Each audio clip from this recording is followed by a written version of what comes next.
Okay, so this is the CABRERA Hellcat full look at, if you like. I haven't really done a proper video on this yet. This is the one I got from the police auction, essentially. It's got these death grip grips on it, which are very nice. It's got an SDG Bel Air saddle on it. It's got these pedals, I think they're eBay jobs, I don't know. They're nice and smooth. There is 6 pins per side, which is okay. Standard setup in every other respect. There's a blue KYKC seat clamp on it. Bars are standard, everything else is standard on it, except for the tyres. However, this frame does have a bit of a design flaw. Well, not the frame, but the front. Well, it kind of is the frame. It's kind of the whole thing.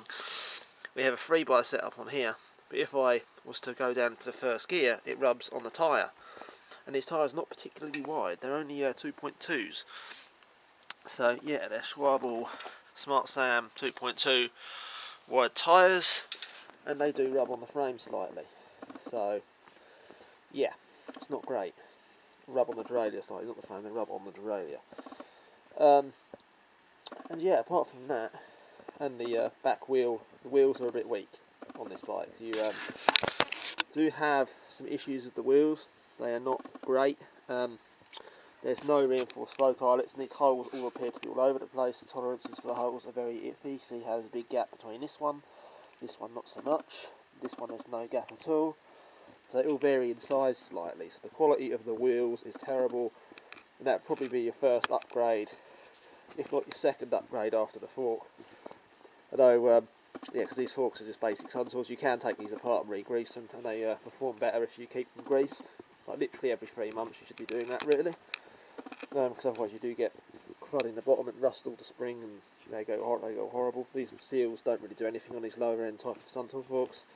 Anything below an Epticon on a Suntour is pretty low end. But then it is a cheap bike. I wouldn't pay the full retail price for it though. $275 that it's on sale for is okay. Although I would still say the B-Twin 520 is a far better bike. This is a 29er.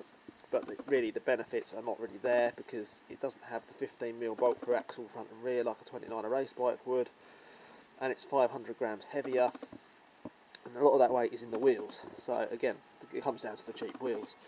So it's so to get up to speed, acceleration isn't as good as the 520, and the wheels are not as strong. They're not have no reinforced eyelets or anything like that, and I have proven that the 520 wheels are pretty strong.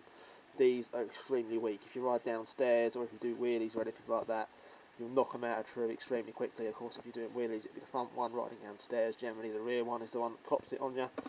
Well, that's got loose again on it, isn't it? Typical. Only just tightened that as well. Oh well. I did say they were a bit, they're not great. Anyway, that concludes the video on the CABRERA Hellcat. It's okay, but it's not as good as the B-Twin 520.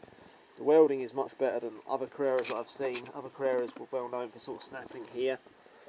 The older full suspension Banshees used to go down here, although that's basically a Kona clone, and the Kona's done the same thing, from what I understand. So yeah, that concludes the video on this bike. It's not bad. The paint job's better than the 520. But overall, it's not as good as the B-Twin 520. There may be other bikes if you consider, asking me about, which I haven't played around with yet. It's not bad. I may upgrade it a bit and run it for a bit. I may sell it after sorting out that rear wheel. That concludes this video. See you later.